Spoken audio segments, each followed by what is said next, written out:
Tai, ką vadiname gyvenimu, iš esmės yra ne kas kita, kaip nenutrūkstamas judėjimas, kurio niekas nepasirinko pradėti. Nuo pat pirmo įkvėpimo mus neša jėga, kuri nežino priežasties ir negerbė ramybės. Valia, kuri yra akla, nepasotinama ir neturi galutinio tikslo. Daugelis genijų, pavyzdžiui, Arturas Schopenhaueris, žvelgia į pasaulį ir išdrįso pasakyti tai, apie ką beveik visi mieliau tyli. Po daikto paviršiumi, už kiekvieno veido, kiekvieno gesto ir kiekvienos svajonės, nėra jokios mus vedančios šviesios tvarkos. Tačiau yra tylus ir nenumaldomas srautas, kuris tik nori toliau norėti. Šis apreiškimas kelia nerimą, nes sugriauna pačias guodžiamiausias iliuzijas, kurias puoselėjame. Norime tikėti, kad gyvename iš laisvės, pasirinkimo ar tikslo, bet iš tikrųjų esame sraigteliai malūne, kuris niekada nesustoja. O šis malūnas yra pati egzistencijos esmė. Atkreipkite dėmesį, kaip kiekvieną kartą, kai pasiekėte tai, ko taip beviltiškai trokštate, džiaugsmas trunka tik kelias akimirkas, o tada užleidžia vietą naujam nerimui. Triumfo skonis greitai išblėsta, o netrukus apima tuštuma, nuobodulis ir noras pasiekti ką nors kitą. Šis pasikartojimas nėra atsitiktinis, tai yra įdiegta žmogaus egzistencijos struktūra. Troškimas nepažįsta ramybės, nepažįsta pasisotinimo ir būtent todėl net ir apsupti pasiekimų mes liekame nepilni. Visas pasaulis moko mus kažko siekti, tikėti, kad gyvenimas bus įvykdytas, kai bus pasiekta tam tikra sąlyga. Bet kai tik ši sąlyga įvykdoma, jos vietą užima kita ir ciklas prasideda iš naujo, tarsi nieko nebūtų nutikę. Gyvenimas niekada neduoda mums to, ko prašome. Toks troškimo pobūdis niekada nepatenkinamas.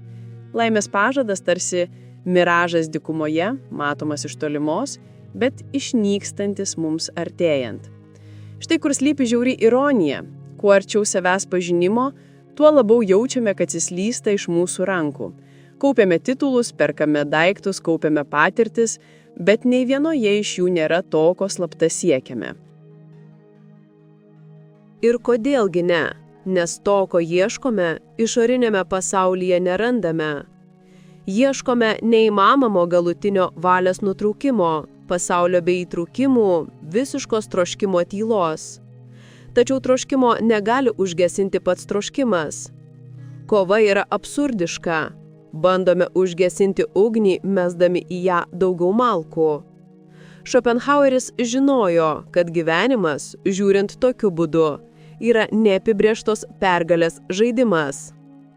Tai tas pats, kas be galo galastyti įrankį, kuris niekada nebus naudojamas, arba pildyti kiaurą indą, kuris niekada nebus visiškai pilnas. Vis dėlto mes toliau žaidžiame, nes mus varantis impulsas yra ankstesnis nei bet koks sąmoningas sprendimas.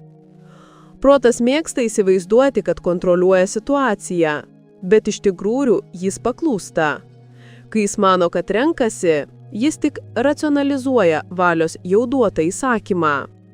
Intelektas nėra karalius, jis yra tarnas, o sostas priklauso jėgai, kuri negalvoja, o tik reikalauja. Štai kodėl laimė, reklamuojama ant kiekvieno kampo, yra patogus farsas, kuris palaiko mašinos veikimą. Visuomenės klesti apgaulės, kad naujas įgijimas, naujas pasiekimas ar naujas žingsnis gyvenime atneš taip trokštamą ramybę. Tačiau rezultatas visada tas pats – trumpalaikis pasitenkinimas, po kurio seka tolesnis trūkumas. Atidžiai įsižiūrėję pamatysite, kad kiekviena rinka, kiekviena reklama, kiekviena motyvuojanti kalba veikia darniai su šia tylia tiesa. Žmonės negali nustoti norėti, todėl juos galima varyti kaip alkanus gyvūnus. Jie maitinasi, bet netrukus vėl ima dusti. Šis amžinas ciklas atskleidžia kai ką nerimą keliančio. Gyvenimas, kurį idealizuojame, neegzistuoja, nes pačiojo struktūra yra prieštaringa. Mes norime gyventi, bet gyventi reiškia trokšti, o trokšti reiškia kentėti. Tai ne nepagristas pesimizmas, o suvokimas patvirtintas paties kasdienio gyvenimo. Kiek kartų tikėjote, kad pasiekę tam tikrą tikslą, pagaliau pailsėsite? Kiek kartų savo pažadėjote, kad susiradę šį darbą, šiuos namus, šiuos santykius, jūsų širdis ras ramybę. Ir kiek kartų sugrįžo nerimas prisidengęs naujų tikslų, tarsi pašiepdamas jūsų naivumą. Jei protas sąžiningas, jis pripažins, kad visiška ramybė niekada neatėjo ir galbūt niekada neateis. Būtent čia Schopenhaueris prieštarauja daugelio filosofijų ir religijų aklam optimizmui. Nors kitos tradicijos skelbia, kad gyvenimas turi teigiamą prasmę ir kad kančia tėra laiptelis į savęs pažinimą, jis tvirtina su žmogaus, nebijančio intelektualinės vienatvės ramybę. Gyvenimas yra kančia, nes gyvenimo esmė yra troškimas, o pats troškimas yra trūkumas. Būti gyvam reiškia būti amžinai skolingu tam, ko niekada neatsisakai.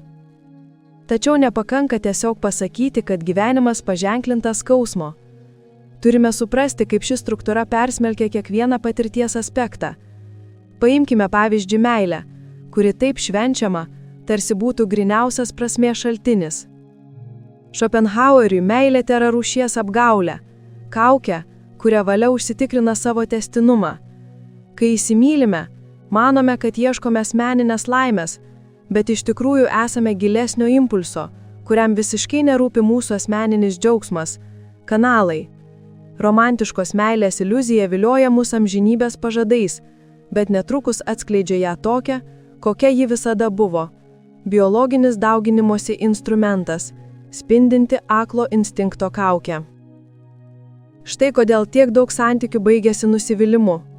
Tikėjomės, kad kitas žmogus bus visų mūsų paieškų pabaiga, bet kitas žmogus tapo tik dar vienu žingsniu valios cikle. Ta pati logika taikoma darbui, šloviai ir turtams. To, ką gauname, niekada nepakanka. Pasiekimų malonumas greitai suardo įpročio rūgštingumą ir tai, kas kadaise atrodė kaip lobis, virsta nuobodė rutina. Kas lieka? Tik poreikis išsikelti naujus tikslus, tarsi naujus pastolius pastatui, kuris atkakliai griūva. Taip gyvenimas tampa nuolatiniu pabėgimu. Bėgame nuo nebuvimo skausmo ir nuobodulio dėl to, ką jau turime. Esame pasmerkti irkluoti tarp vieno kranto ir kito, niekada nepasiekdami savo tikslo. Šią būseną galima apibūdinti kaip pačią egzistencijos tragediją. Jokia triumfo istorija negali atlaikyti tokios diagnozės, nes kiekviena pergalė yra trumpalaikė. Net ir tie, kurie sukaupia turtus, šlovę ar galią, galiausiai pripažįsta jaučiantis tuštumą. Kiek istorijų žinome apie žmonės, kurie pasiekė viską, apie ką svajojo, ir vis dėlto prisipažino jaučiantis tuštumą. Tuštuma yra ne išimtis, o taisyklė. Tuštuma yra nematomas valios antspaudas tame, ką vadiname sėkme. Ir atsižvelgiant į tai, galbūt kyla nerimą keliantis klausimas. Jei gyvenimas toks kupinas nepasitenkinimo, kodėl mes ir toliau juos siekiame, tarsi tai būtų kažko geresnio pažadas? Atsakymas yra, kad ir kaip žiauriai tai skambėtų, tiesa ta, kad alternatyvos nėra. Noras egzistuoti yra stipresnis už bet kokį aiškumą. Net ir supratę žaidimą, mes toliau žaidžiame, nes būtent mūsų valia palaiko mūsų atkaklumą. Ji naudojasi mumis savo tikslais, o mūsų protestai bejėgiai numalšinti keraims. Tai lyg nemiegotume sapne ir vis tiek negalėtume iš jo pabėgti. Tačiau šios būsenos suvokimas nėra bevertis. Susidūrimas su nuoga tiesa slypi stiprybėje. Schopenhauerio pesimizmas nėra kvietimas pasiduoti, o kvietimas aiškumui. Tas, kuris mato be šydo, nėra laisvas nuo skausmo, bet yra laisvas nuo iliuzijos, kuri jį padvigubina. Kentėti tikint, kad laukia tobula laimė, reiškia kentėti dvigubai labiau. Kentėti žinant, kad pačios valios struktūra yra begalinė, paradoksaliai reiškia kentėti oriai. Tai reiškia iškęsti skausmą be papildomos melo naštos. Ir čia iškyla dar vienas nerimą keliantis paradoksas. Jei gyvenimą žymi skausmas ir nuobodulys, kodėl vis dar yra grožio akimirkų, kurios mus žavi? Kodėl muzikos kūrinys gali akimirkai nutraukti agoniją? Kodėl meno kūrinys gali suteikti mums žmogiškosios egzistencijos peržengimo jausmo? Šopenhaueriui šis klausimas nebuvo svetimas. Priešingai, būtent estetinėje patirtyje jis rado pirmąją valios kalėjimo spragą. Kai pasiduodame grožiui, nesiekdami nuosavybės ar pelno, kai tiesiog kontempliuojame, trumpam nustojame būti troškimų vergais ir tampame grinais pažinimo subjektais. Pasaulis lieka tas pats, bet mūsų padėtis jame keičiasi. Šios akimirkos retos, tačiau jos parodo, kad kalėjimas nėra absoliutus. Tačiau jos mūsų visiškai neišlaisvina. Tai žvilgsniai, kurie greitai išblėsta ir mes vėl įtraukiami į tą patį ciklą. Galbūt todėl jie tokie vertingi. Jie primena mums, kad nors mus valdo valia, žmogaus intelektas geba suvokti žaidime ir taip atsitraukti. Tai ne visiška laisvė, o savotiškas atokvėpis. Tarsi sąmonė kelias sekundes galėtų pakilti virš srovės, bet realybė grįžta ir kartu su ja kartėlis suvokimas. Įprasta, kasdienį gyvenimą vis dar valdo troškimas. Ir būtent šioje srityje dauguma žmonių atkakliai ieško prasmės, net kai viskas rodo, kad ji jiems nepasiekiama. Problema ne tik filosofinė, ji egzistencinė. Kiekvieną rytą pabundame jausdami, lyg gyvenimas mums kažką būtų pažadėjęs, lyg kita diena pagaliau atneštų tai, ko mums trūko. Bet gyvenimas nieko nežadėjo. Susidūrimas su nuoga tiesa slypi stiprybėje. Šopenhauerio pesimizmas nėra kvietimas pasiduoti, o kvietimas aiškumui. Tas, kuris mato be šydo, nėra laisvas nuo skausmo, bet yra laisvas nuo iliuzijos, kuri jį padvigubina. Kentėti tikint, kad laukia tobula laimė, reiškia kentėti dvigubai labiau. Kentėti žinant, kad pačios valios struktūra yra begalinė, paradoksaliai reiškia kentėti oriai. Tai reiškia iškęsti skausmą be papildomos melo naštos. Ir čia iškyla dar vienas nerimą keliantis paradoksas. Jei gyvenimą žymi skausmas ir nuobodulys, kodėl vis dar yra grožio akimirkų, kurios mus žavi? Kodėl muzikos kūrinys gali akimirkai nutraukti agoniją? Kodėl meno kūrinys gali suteikti mums žmogiškosios egzistencijos peržengimo jausmo? Šopenhaueriui šis klausimas nebuvo svetimas. Priešingai, būtent estetinėje patirtyje jis rado pirmąją valios kalėjimo spragą. Kai pasiduodame grožiui, nesiekdami nuosavybės ar pelno, kai tiesiog kontempliuojame, trumpam nustojame būti troškimų vergais ir tampame grinais pažinimo subjektais. Pasaulis lieka tas pats, bet mūsų padėtis jame keičiasi. Šios akimirkos retos, tačiau jos parodo, kad kalėjimas nėra absoliutus. Tačiau jos mūsų visiškai neišlaisvina. Tai žvilgsniai, kurie greitai išblėsta ir mes vėl įtraukiami į tą patį ciklą. Galbūt todėl jie tokie vertingi. Jie primena mums, kad nors mus valdo valia, žmogaus intelektas geba suvokti žaidime ir taip atsitraukti. Tai ne visiška laisvė, o savotiškas atokvėpis. Tarsi sąmonė kelias sekundes galėtų pakilti virš srovės, bet realybė grįžta ir kartu su ja kartėlis suvokimas. Įprasta, kasdienį gyvenimą vis dar valdo troškimas. Ir būtent šioje srityje dauguma žmonių atkakliai ieško prasmės, net kai viskas rodo, kad ji jiems nepasiekiama. Problema ne tik filosofinė, ji egzistencinė. Kiekvieną rytą pabundame jausdami, lyg gyvenimas mums kažką būtų pažadėjęs, lyg kita diena pagaliau atneštų tai, ko mums trūko. Bet gyvenimas nieko nežadėjo. Tai tik užmaskuota valia, kuždanti mumise, kad turime bėgti, kovoti, kaupti, užkariauti. Ir kai tai suvokiame, praeina metai, dešimtmečiai, o mums lieka tik beprasmių bandymų suvaldyti vėją. Štai čia Šopenhauerio apmąstymai tampa tokie nerimą keliantys. Jis nesiūlo mums patogaus pabėgimo, neparduoda lengvos vilties, jis tiesiog laiko veidrodį. Ir atspindyje mes matome save tokius, kokie esame. Alkani padarai, nepajėgus pasisotinti, įstrigę cikle, kuris mus aplenkia ir pranoksta. Tiesa yra griežta, bet galbūt tai vienintelis tvirtas pagrindas, ant kurio galima kurti sąmoningą gyvenimą. Viskas, kas yra už šių rėmų ribų, galiausiai pasirodo esanti laikinas anestetikas. Viskas, kas žada absoliučią laimę, tai yra tos pačios iliuzijos, kuri tęsia šį ciklą, variacija. Tad klausimas lieka, jei gyvenimas yra kančia, kaip galime jame gyventi, nebūdami sugniuždyti? Galbūt atsakymas slypi netobulos laimės paieškose, o aiškaus supratimo ugdyme, kad žaidimas niekada neatneš galutinio prizo.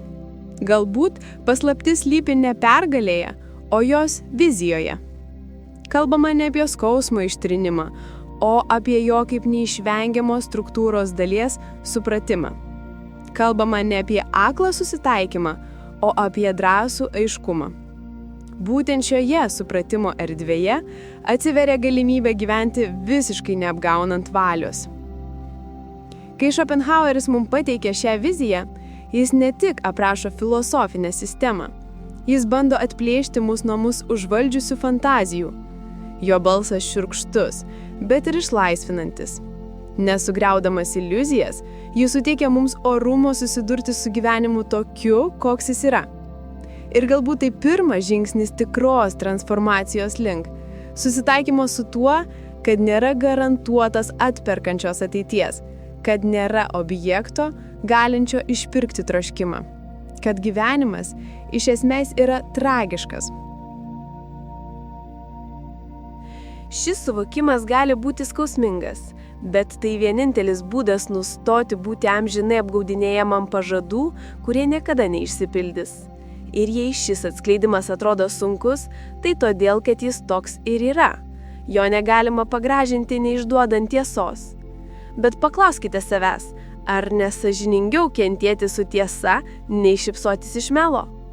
Ar neverčiau nešti realybės naštos, nei gyventi apsvaigus nuo fantazijų?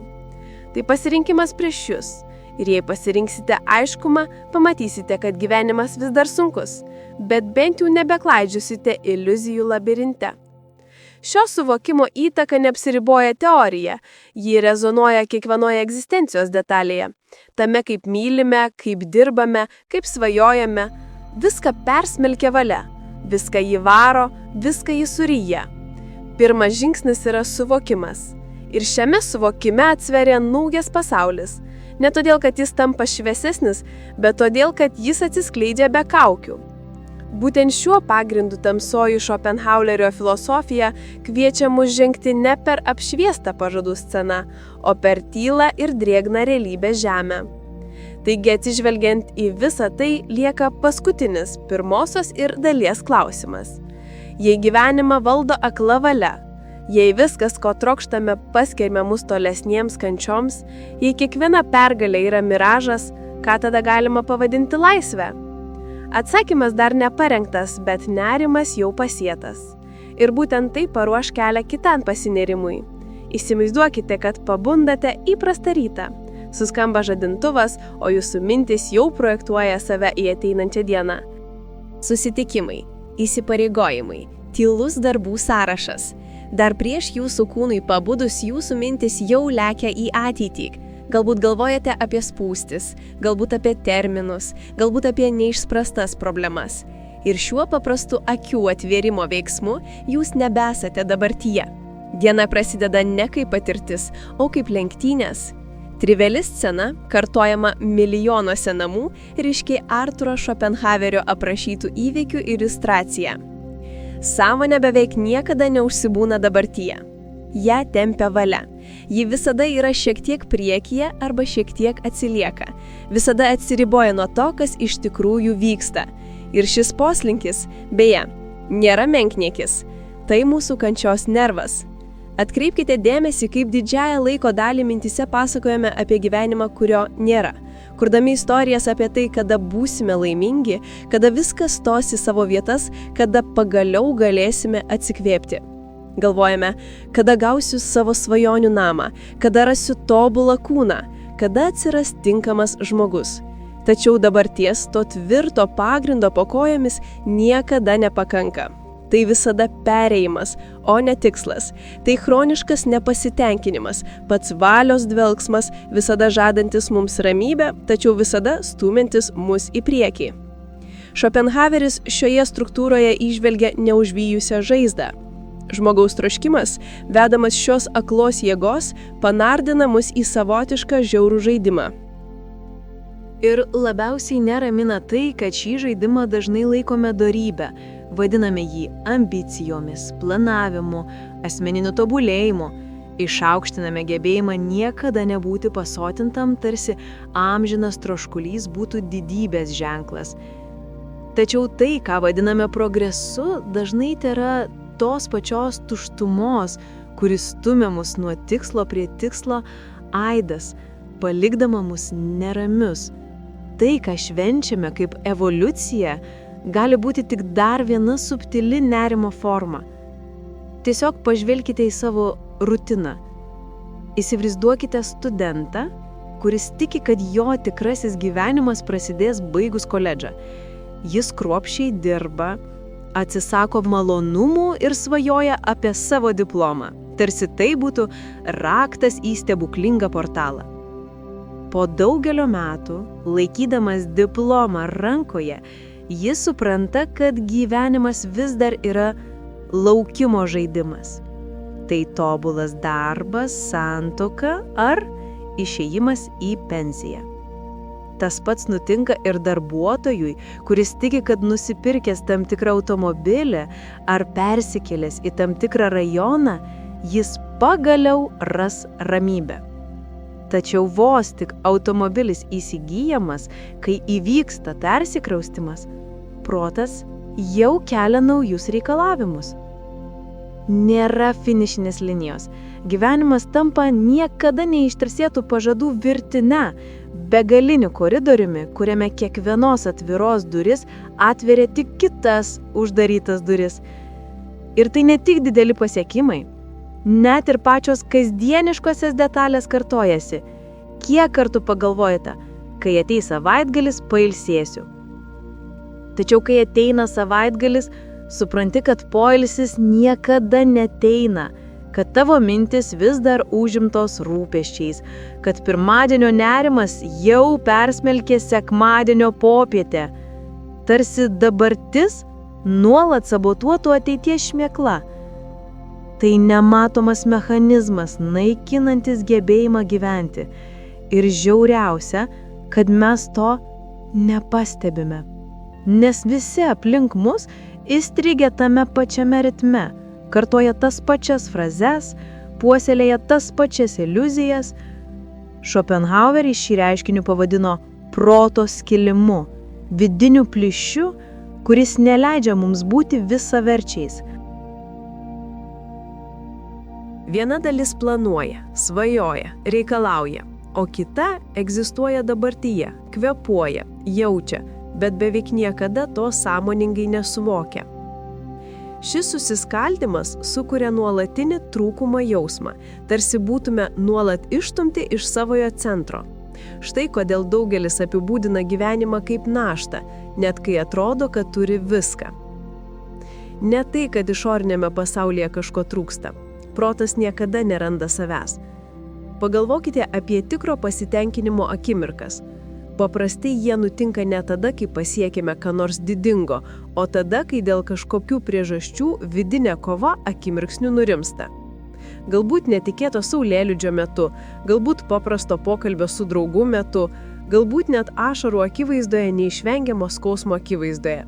Šiomis retomis akimirkomis atskirtis išnyksta ir gyvenimas patiriamas visų savo pilnatve. Nėra tikslo, nėra pažado, tik nuoga patirtis. Ir būtent todėl šios akimirkos tokios ypatingos. Jos atskleidžia gyvenimą be filtrų, be tarpininkavimo, be reikalavimų. Tačiau tai, kas vyksta likusį laiką, yra destruktyvu. Kai atmetame dabartį, nes jos nepakanka, mes ne tik ignoruojame gyvenimą, bet ir atmetame save. Kiekvienas aš būsiu laimingas, kai yra karo paskelbimas mūsų dabartiniai egzistencijai.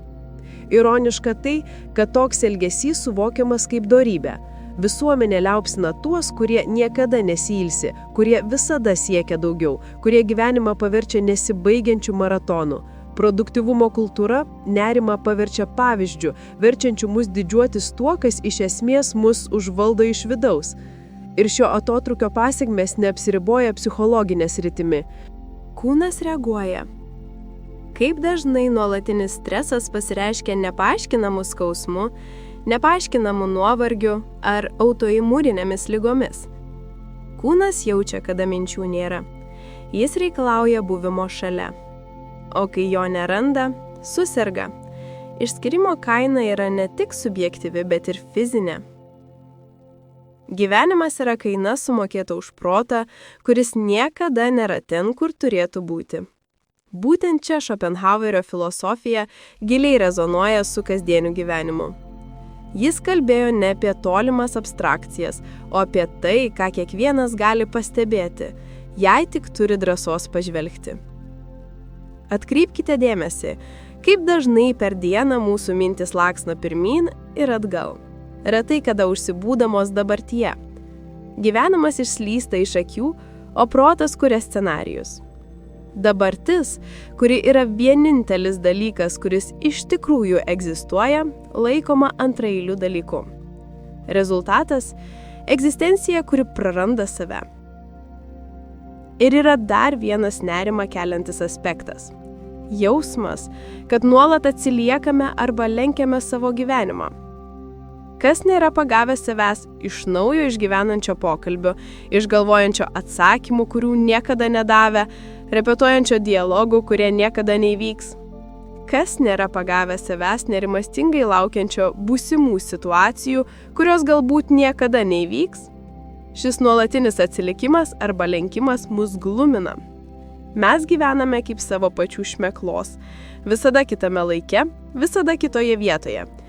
Ir kai ateina mirtis, daugelis per vėlai supranta, kad beveik niekada nebuvo iš tikrųjų gyvi. Schopenhaueris tai laikė ne tik blogų įpročių, bet ir gilių paties egzistencijos audinio simptomų. Valia, stumianti mus link nuolatinio troškimo, pasmerkia mus tokiai atitrūkimo nuo realybės būsenai. Dabarties niekada nepakanka, nes valia to niekada neleidžia. Ji visada reikalauja daugiau, visada priekyje, visada anapus. Taigi, net kai atrodo, kad gyvename, dažnai tėra tik šešėlių vaikymasis. Įsivaizduokite pavyzdžiui žmogų, kuris metų kuria karjerą. Jis aukoja laiką, sveikatą ir santykius, manydamas, kad būsimas atlygis visą tai pateisins. Kai jie pagaliau pasiekia norimą padėtį, jie atranda, kad tuštuma liko. Pasikeitė tik aplinka, o ne struktūra.